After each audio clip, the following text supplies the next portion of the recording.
राधे गोविंद गोविंद राधे।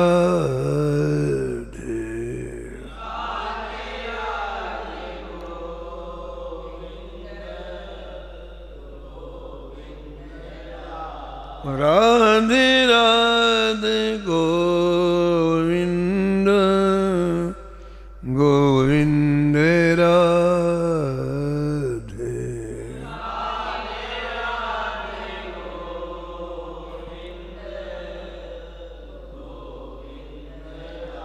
गोविंद राधे बोलो गोपाल राधे।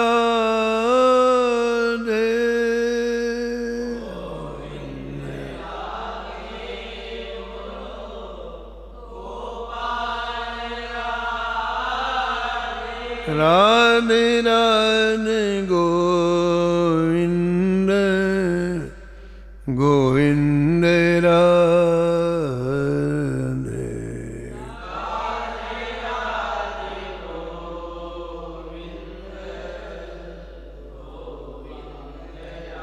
राधे राधे गोविंद गोविंद राधे।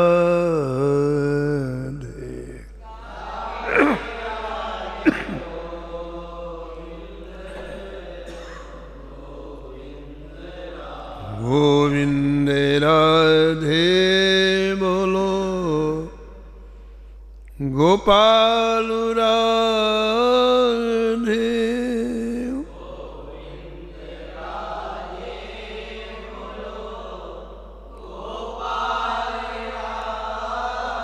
राधे राधे गोविंद गोविंद राधे।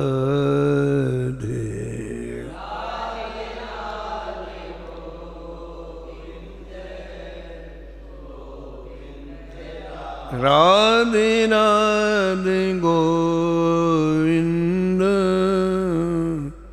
गोविंद राधे।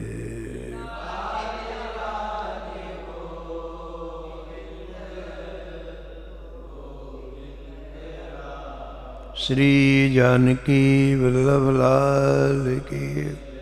श्री मंगल मूर्ति हनुमान जी महाराज की। सपरिकर श्री भक्तमाल जी की।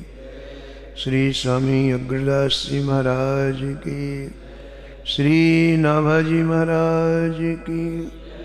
श्री प्रियादास जी महाराज की। श्री वृंदावन धाम की। श्री बांके बिहारी लाल की। श्री राधा वल्लभ लाल की। श्री गिरिराज जी महाराज की। श्री यमुने महारानी की। श्री महाराज जी की जय जय श्री राम।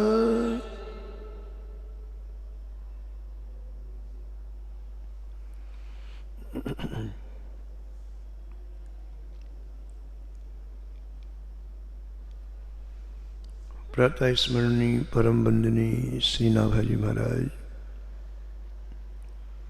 परम पावन ग्रंथ श्री भक्तमाल में भक्तों के दिव्य चरित्रों का वर्णन किया है।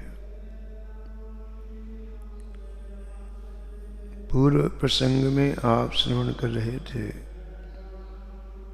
कमला गरुड़ सुनंद आदि षोड़श प्रभु पदरति हनुमंत जामवंत सुग्रीव विभीषण सबरी खगपति ध्रुव उद्धव अम्बरीश विदुर अक्रूर सुदामा चंद्रहासु चित्रकेतु ग्राह्य गज पांडव नामा कौसारो कुंती वधु पट ऐचत लज्जा हरि हरिवल्लभ सब प्रार्थों जिन चरण रेणु आशा धरी।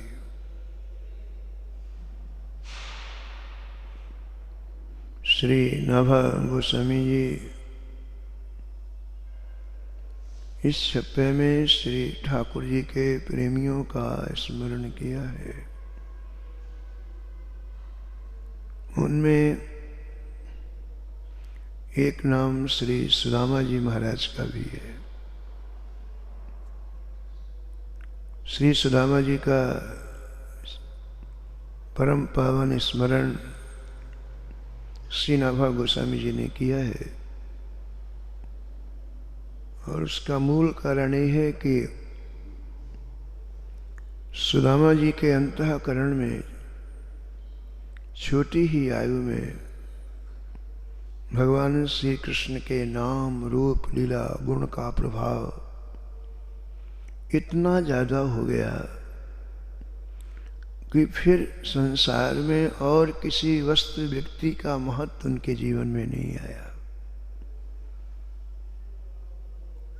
प्रारंभ में प्रियादास जी सुदामा जी का परिचय देते हुए कहते हैं, बड़ो निष्काम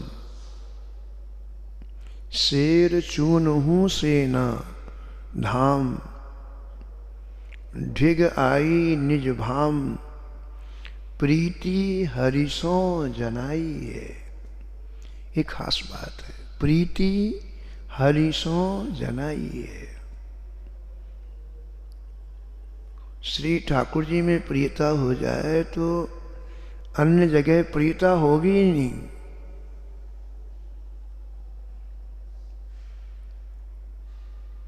यह विनती रघुवीर गुसाई और आस विश्वास भरोसो हरो जीव जड़ताई। कहते हैं जो अन्य जगह प्रीता है, क्या है ये? जीवन की जड़ता है, जड़ता। ये जीवन की उपलब्धि नहीं है, ये जड़ता है। ये जीवन का विवेक नहीं है, जीवन का भ्रम है। और आस विश्वास भरोसो हरो जीव जड़ताई।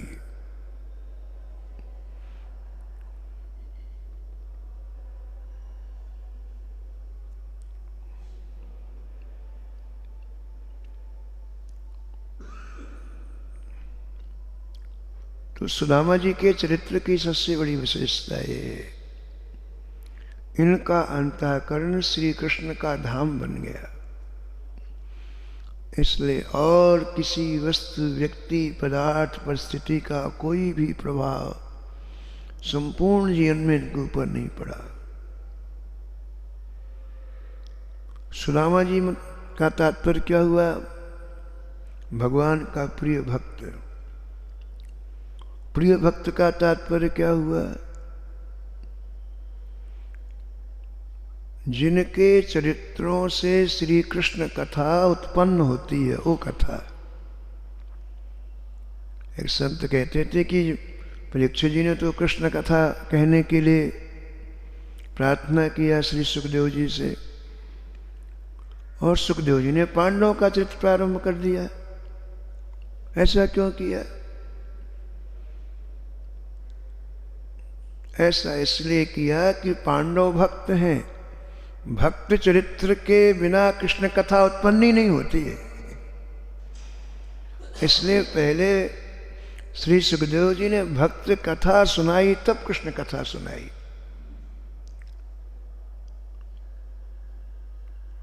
और एक संत ये कहते थे कि पूरी भागवत सुना दिया सुखदेव जी ने परीक्षित जी को, जो पूछा सो सुना दिया। तो फिर परीक्षित जी ने कहा कि जय जय, अब आप कोई अपने मन से जो सबसे ज्यादा प्रिय प्रसंग हो मुझे सुना दो आप।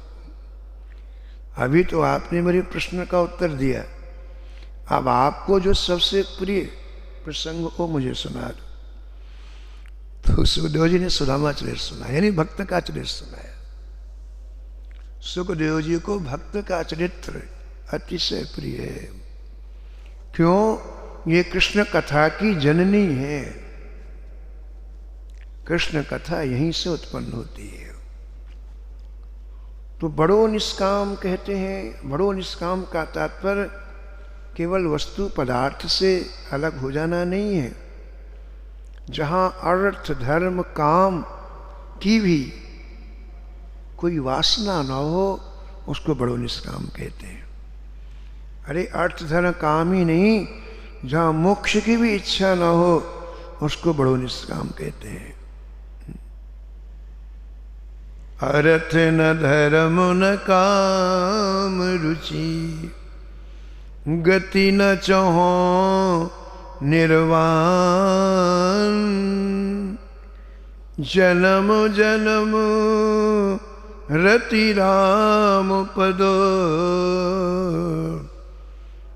यह वरदान न आन, यह वरदान न आन।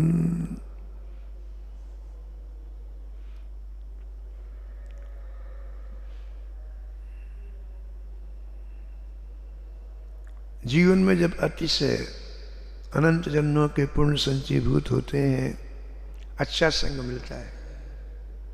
अच्छा संग मतलब अब आप भवटवी से पार हो जाएंगे। अच्छा संग मतलब अब आप भगवत धाम चले जाएंगे। तो अनंत जन्मों के पुण्य जब एक साथ संचयभूत होते हैं तो जीवन में अच्छे लोगों का साथ मिलता है। सुदामा जी का सौभाग्य देखो। सुदामा जी उज्जैनी में श्री संदीपनी जी के यहाँ छोटी आयु में शिक्षा प्राप्त करने के लिए गए और उसी समय भगवान श्री कृष्ण गए और उस छोटी सी आयु में श्री कृष्ण का मिलन सुदामा जी से हो गया। और सुदामा जी और श्री कृष्ण की इतनी प्रगाढ़ मित्रता हो गई, इतनी प्रगाढ़ मित्रता हो गई, साथ साथ में बैठते उठते चलते खाते पीते सब कुछ साथ में। और इतना ही नहीं, कभी यदि सुदामा जी कोई पाठ भूल जाए तो श्री कृष्ण भी जानबूझ करके भूल जाते। पाठ भूलने वाले को दंड मिलता। क्या दंड मिलता? जाओ वन से जंगल से सूखी लकड़ी ले आओ। उस समय लकड़ी से भोजन बनता। तो बड़ा सुबह वन में जाते, फिर लकड़ी इकट्ठी करते, फिर शाम, यही दंड था, भूखे रहना पड़ता।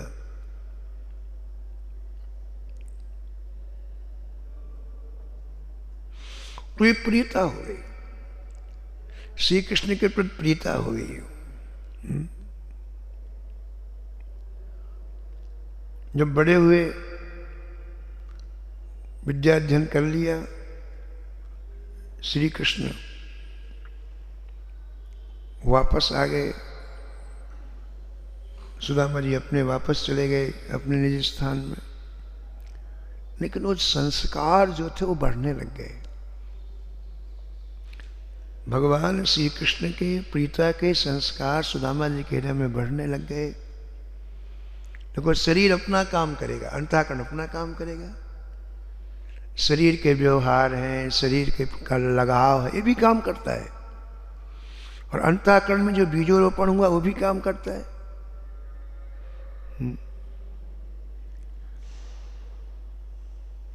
तो यहाँ के इनका विवाह हो गया सुदामा जी का, बालक हो गए सुदामा जी के। इस शरीर का काम हो रहा है, लेकिन अंदर की प्रीति भी बढ़ रही है। अब अंदर की प्रीति का इतना प्रभाव कि बाहर की चीजों के प्रति बिल्कुल उदासीन रहने लग गए।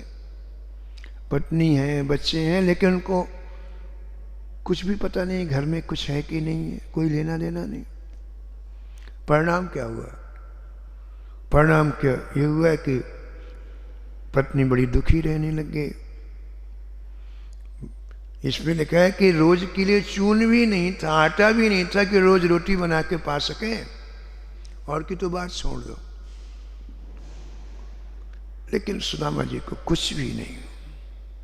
सुदामा जी को जो प्राप्त हो रहा है, श्री ठाकुर जी की विविध लीलाओं में डूबे रहते हैं सुदामा जी।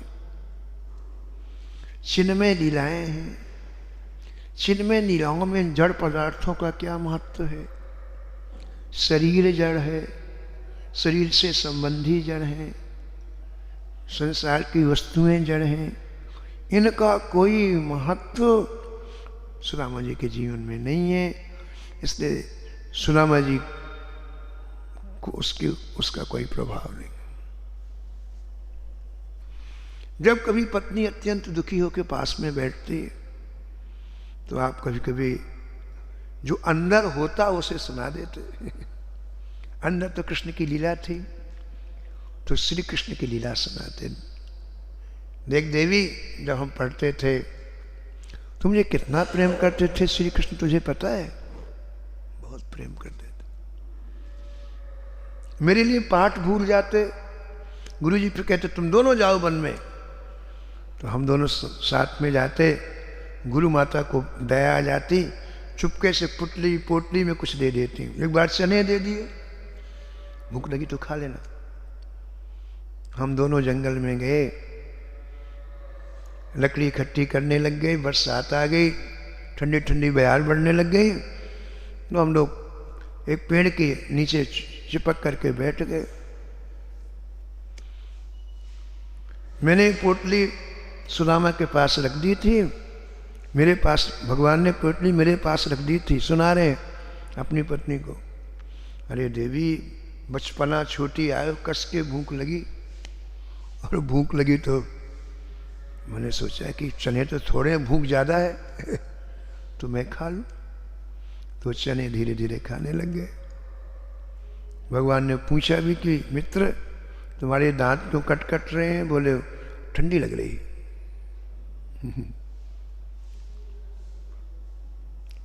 बोले बाद में मुझे बड़ा पश्चाताप हुआ कि अरे मैंने क्या किया, ठाकुर जी का भाग खा लिया। बड़ा भाग। मैंने कहा कृष्ण मेरे से गलती हो गई, बहुत भूख लगी थी और मैंने खा लिया। भगवान ने कहा देखो मित्र, दूसरे का भाग नहीं खाना चाहिए, शास्त्र में लिखा है दरिद्रता होती है। बोले मित्र एक बात करना, मैं कितना भी दरिद्र हो जाऊं लेकिन कभी भी तुम्हारी विस्मृति ना हो, इतनी कृपा कर। मित्र कुछ भी ना रहे कोई बात नहीं, एक न एक दिन तो सब जाने ही है, हम नहीं छोड़ेंगे तो काल छुड़ा लेगा, लेकिन तुम्हारी विस्मृति कभी ना हो। अरे देवी मैं क्या बताऊं, एक दिन हम दोनों जा रहे थे, रास्ते में मेरे कांटा लग गया, बबूल का कांटा, इधर से उधर पार हो गया। मैं चीखा, श्री कृष्ण ने हाथ से निकाला, नहीं निकला तो अपने मुख को मेरे तलवे में लगा के कांटा निकाला। रोने लग गए सुदामा जी इस बात को कहकर। कितना मुझे से स्नेह करते हैं। देवी मैं उन्हीं की याद में डूबा रहता हूं, मुझे कभी कभी वाह ज्ञान नहीं रहता है। घर में क्या है, घर में बच्चे हैं, घर में पत्नी, मुझे सब कुछ भूल जाता है। घर की व्यवस्था का मुझे कुछ भी स्मरण नहीं रहता है। मैं उनकी करुणा का स्मरण करता हूं, मेरा रोम रोम खिल जाता है। कभी कभी सुदामा जी अपनी पत्नी को अपने आश्रम, संदीपनी आश्रम की घटनाएं सुनाते हैं, छोटी आयु की घटनाएं सुनाते हैं। भगवान के चिंतन का, भगवान के कथा का ये महत्व है। तत्क्षण जीवन में शांति प्राप्त होती है। तत्क्षण कोई चीज आई नहीं, कोई चीज गई नहीं, किसी चीज का ह्रास नहीं हुआ, केवल चिंतन में कथा चली गई और परम सुख का अनुभव होने लगता है। सुनत श्रवण पाई विश्रामा। सुनत में प्रेजेंट टेंस का प्रयोग है, वर्तमान काल की क्रिया का प्रयोग है। कान में शब्द गए और विश्राम मिला, तो उनकी पत्नी को सब भूल जाता है, दुख भूल जाता है, कष्ट भूल जाता है। जब सुदामा जी कोई मीठी सी बात श्री कृष्ण की सुना देते ना, तो एक बार सब फिर वो अपने काम में लग जाते हैं। एक दिन भगवान से नहीं रहा गया, बोले कितने कष्ट में ये लोग। भगवान ने कहा कुछ न कुछ करना चाहिए, तो भगवान ही एक ब्राह्मण का रूप बना करके आए। भिक्षाम देहि। यहाँ तो स्वयं के लिए चून नहीं है, स्वयं के लिए रोटी बनाने के लिए आटा नहीं है। सुशीला जी ने कहा कि महाराज हमारे यहाँ सूतक लगा है। सूतक? सूतक कैसा सूतक? बोले महाराज जी अभाव का सूतक है, गरीबी का सूतक है। ब्राह्मण देवता ने कहा अरे बावरी कैसी बात करती है, जिसके मित्र श्री कृष्ण हो उसके यहाँ अभाव? हमको तो समझ में नहीं आता। जिसके मित्र द्वारकाधीश हो उसके यहाँ अभाव हमको समझ में नहीं आता है। अरे बावरी अपने पति को द्वारका भेज,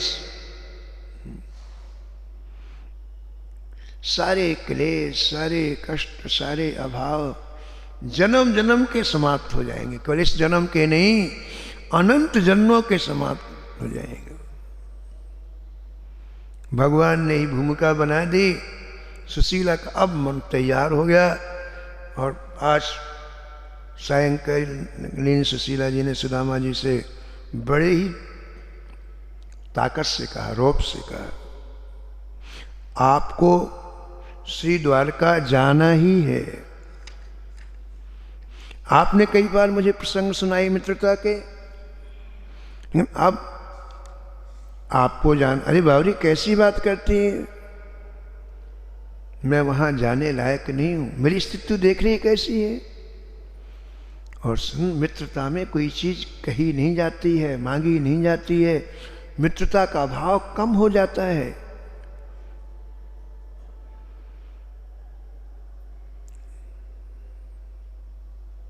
सुशीला ने कहा देखो मेरी 3 बातें अच्छी तरह से सुन लो तुम, और ये करनी है आपको।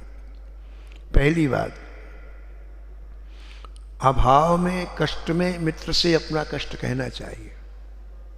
तो हम कष्ट में तो कहना चाहिए, इसलिए जाकर के मित्र से मांगो। ये पहली बात। अगर तुम ये नहीं कर सकते हो तो चुपचाप जाके मिलना और जो दें तो ले आना।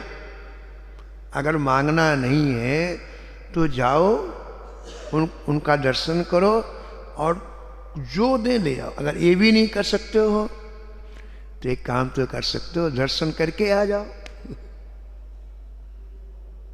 अयम ही परमो लाभ उत्तम श्लोक दर्शनम।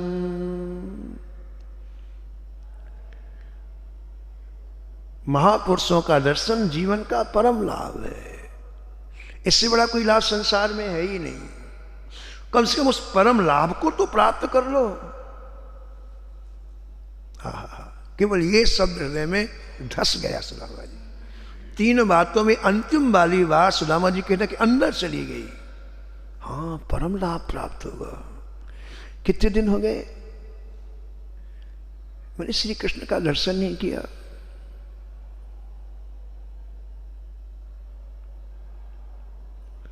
दो क्षण के लिए महाराज श्री कृष्ण की रूप माधुरी में सुदामा जी डूब गए। सत्संग क्या है? ठाकुर जी की लीलाओं का स्मरण कराना ही सत्संग है।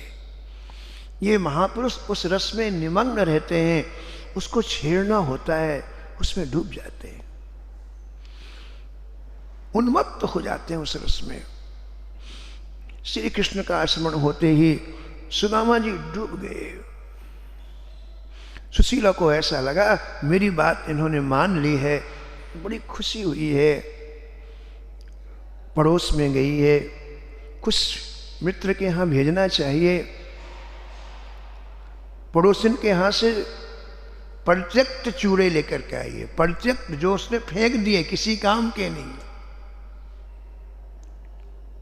चूड़ों को लाई है, चिवड़ा लाई है। वस्त्र का अभाव है, फटे पुराने कपड़े में चोरों को बांधा है, तैयार किया है। अब सुदामा जी को केवल एक ही बात याद है, अयम ही परमो लाभ, बस बाकी कोई याद नहीं है। जो जो सुशीला दे रही है ले रहे हैं। रस्सी ले ली, छोटा सा लोटा ले लिया पानी पीने के लिए, जो धोती पहने थे वो, एक अंगरखा पहने थे, एक ऊपर साफी, बस इतना ही था उनके पास। एक छोटी सी डंडी ले ली, चल दिए। लेकिन अंतःकरण, मन बुद्धि चित्त में बस एक ही शब्द गूंज रहा है, अयम ही परमो लाभ, बस बाकी कुछ भी नहीं। आप महीनों नहीं खाते थे,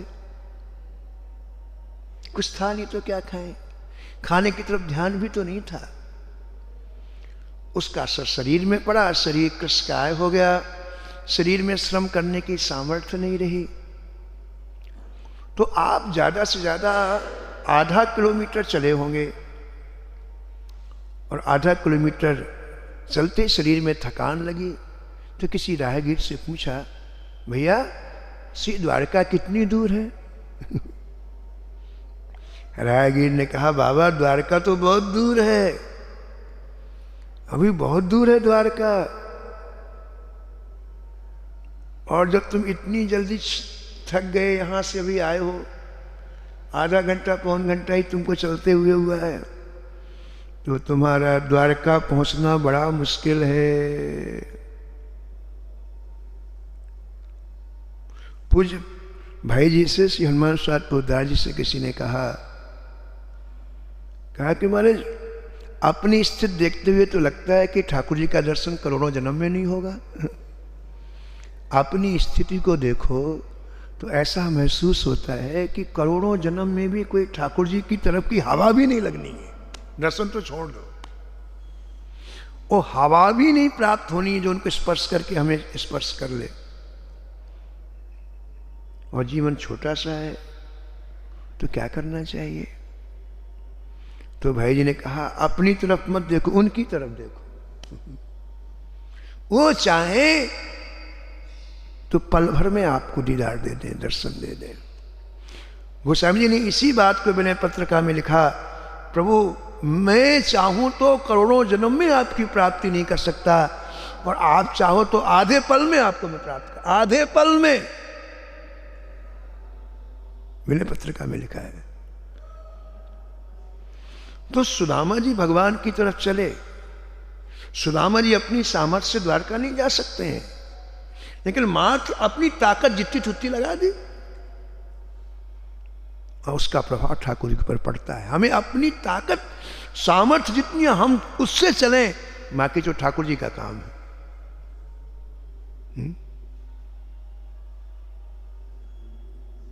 पूज्य महाराज जी श्री मथुरा दास जी महाराज कहते थे कि भक्त की एक एक क्रिया को ठाकुर जी देखते हैं।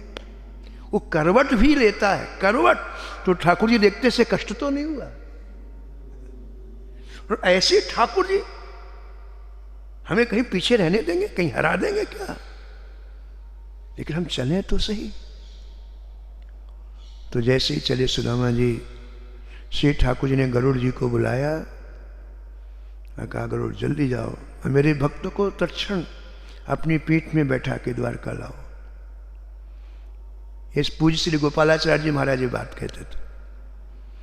बोले बुलाया गरुड़ जी को और कहा गरुड़ मेरे भक्त की सेवा के लिए जल्दी तैयार हो।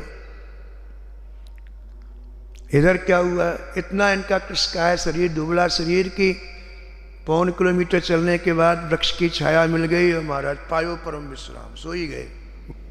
हाथी पैर काम नहीं कर रहे चलने के लिए, सो ही गए। गरुड़ जी की गति कैसी है? मन की गति के समान, जैसे मन चलता है ऐसे। क्षण मात्र में गरुड़ जी आ गए, सोते हुए सुदामा जी को अपनी पीठ में बैठाया और बोले श्री द्वारका। एक बहुत अच्छी बात हमारे श्री जय वृंदावन सुनाते थे, उनकी याद आ गई। श्री विशंबर दास जी महाराज भक्तमाली जी, जय वृंदावन गुस्ती आश्रम में कर बड़ी अच्छी बात सुनाते। तो भक्तमाल में नहीं लिखी, उनको किसी संत ने सुनाई। उनको कहते थे कि महाराज जी एक दिन श्री माधवदास जी निरंतर श्री जगन्नाथ जी के पास में रहते थे और खूब बातें होती थी, खूब डट के। तो जब 100 वर्ष से भी ज़्यादा आयु हो गई माधवदास जी की, तो एक दिन उदास बैठे थे, ठाकुर जी के सामने उदास बैठे। अब ठाकुर जी बार बार चेहरा देखें तो बिल्कुल नीचे सिर किए हुए, जैसे किसी गहरे चिंतन में डूबे हुए हों। तो ठाकुर ने कहा, माधवदास जी आज क्या बात है, आज इतनी मायूसी क्यों है? तो माधवदास जी ने कहा, जय जय, शरीर बड़ा अशक्त हो गया है, अब इसमें कुछ करने की सामर्थ्य नहीं है। और जय जय, लगता है कि शरीर छोड़ने के पहले एक बार ब्रजभूमि का दर्शन कर लूं।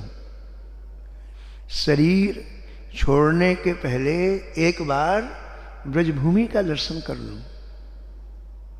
भगवान बोले, इतनी सी बात में उदास हो रहे हो, अभी कराते लो, अब भी लो एक क्षण में। भगवान ने यूं किया, गरुड़ जी हाजिर हो गए। गरुड़ जी, आप मेरे भक्त माधवदास को पीठ में बैठा करके पूरे ब्रज का दर्शन करा के लाओ। जगन्नाथ जी बोले, तैयार मारे। हम अपनी पीठ में माधवदास जी को चढ़ाया और वहां से महाराज जी जगन्नाथपुरी से छठ से आ गए ब्रज। अब ब्रज में चारों तरफ घुमाने लग गए सब, ये है, ये है, ये है, वर्णन भी कर रहे हैं गरुड़ जी और आंसू बहाते हुए दर्शन भी कर रहे हैं। जैसे बरसाना आया, बरसाना जैसे आया और बरसाने का जो हम लोग परिक्रमा करते हैं वो पहाड़ आया, तो माधवदास जी ने कहा, गरुड़ जी एक कृपा और करो, मुझे नीचे उतार दो, लोट लगाने की इच्छा हो रही। इस रज में मुझे लोट लगाने की इच्छा हो रही है। गरुड़ जी ने नीचे उतारा है, लोट लगाया और शरीर छोड़ दिया, बरसाने में शरीर छोड़ दिया।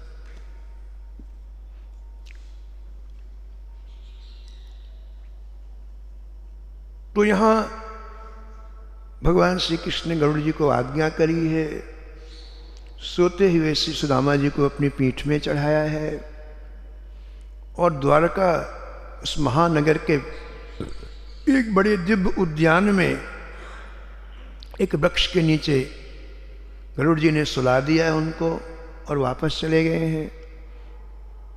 कुछ देर के बाद सुदामा जी की नींद खुली है। धाम का स्पर्श देखो आप, रामस्य नाम रूपम चा लीला धाम परात्परम एतत् चतुष्टयम नित्यम सच्चिदानंद विग्रह। धाम का स्पर्श होती है, ऐसी चैतन्यता आई है सुदामा जी, पूछो मत। जैसे नाम चिन्मय है, रूप चिन्मय है, लीला चिन्मय है, ऐसे ही धाम चिन्मय है। हो सकता है नाम का निरंतर स्पर्श ना हो सकता है रूप का निरंतर स्पर्श ना हो सकता है लीला का निरंतर स्पर्श ना हो, लेकिन धाम में शरीर को डाल लो कि तो धाम का स्पर्श तो हो गई 24 घंटे। एक चिन्मय तत्व का स्पर्श प्राप्त हो गया, काम बन गया।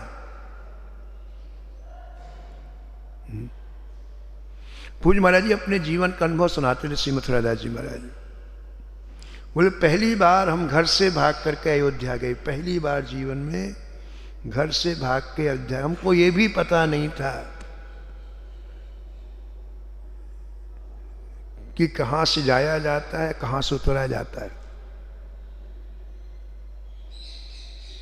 बोले पूछते पूछते गाड़ी में बैठ गए और इतनी जल्दी पहुंचने की अयोध्या कि जिस डब्बे में बैठे थे उससे बोले, भाई अयोध्या आ गया। कोई भी गाड़ी जहां भी रुकी पूछ, अयोध्या आ गया, अयोध्या। बगल वाला चिढ़ गया, बोले बाबा आप बोलना नहीं, अयोध्या आएगा तो हम बता देंगे, चुपचाप बैठे रहो। बोले चिढ़ गए लोग। और रात में 2 बजे अयोध्या आया और बाबा उतर जाओ, उतर गए। हमको ये पता नहीं स्टेशन से कहाँ बाहर जाया जाता है, अपने शब्दों में बताते, हमको ये पता नहीं कहाँ से जाया जाता है। तो किसी से पूछते पूछते स्टेशन से बाहर आए तो उन्हें वहाँ तांगा वाला खड़ा था, पहले तांगा चलते थे। तो हमने उससे बड़े प्रेम से पूछा, भैया अयोध्या यही है? तो उसने ऊपर से नीचे तक देखा, और तांगे वाले भी देख लेते हैं, किसी काम का नहीं है बाबा जी, मतलब किसी काम का नहीं। अरे जो जिसकी जेब में पैसा हो उनको तो वही काम का है ना बाबा। बाबा जी मतलब कुछ पैसे ऐसे नहीं तो टाइम खराब नहीं करते, बड़ी तेजी से बोलते तुरंत चला जाए यहाँ से। यहाँ भी रिक्शे वालों को, राजेंद्र जी कह रहे थे कि एक बार हमको वहाँ बंसीबट जाना तो बिहारी जी का दर्शन करके निकले, पहले की बात बता रहे थे। रात्रि में बिहारी जी की आरती होती है तो बंसीबट जाना था, तो गली से बाहर निकले, रिक्शा वाला खड़ा था, तो उससे कहा भैया, बोले ओ तेज से बड़े बाबा हट, बात करने का समय नहीं है। बाबा क्या देगा, हट बाबा। महाराज यहाँ तो काम दूसरा है। तो महाराज जी बोले कि हमने कहा भैया अयोध्या यही है, तो उसने पहले देखा और देख के बड़ी तेजी से बोले हाँ बाबा अयोध्या यही है, चिढ़ के बोला। बोले महाराज जी उसका अयोध्या कहना और हमारा शरीर जड़वत हो जाना, वही स्टेशन के बाहर जड़वत, जैसे पत्थर की स्टैचू होती वैसा शरीर हो गया। और 2 मिनट के बाद ऐसा लगा कि अंदर से सारे पाप निकल कर बाहर चले गए। बोले हमें गोस्वामी जी की वो पंक्ति याद आई, देखत पुरी अखिल अघ भागा। अखिल अघ, 1-2 पाप नहीं, सारे करोड़ करोड़ जन्म के पाप धाम को देखते भाग गए। देखत पुरी अखिल अघ भागा। तो महाराज सुदामा जी आ गए धाम में, तो एक मस्ती आई। अभी मस्ती आज बनी रहने दो, शेष कथा कल सुनेंगे। श्री राम जय जय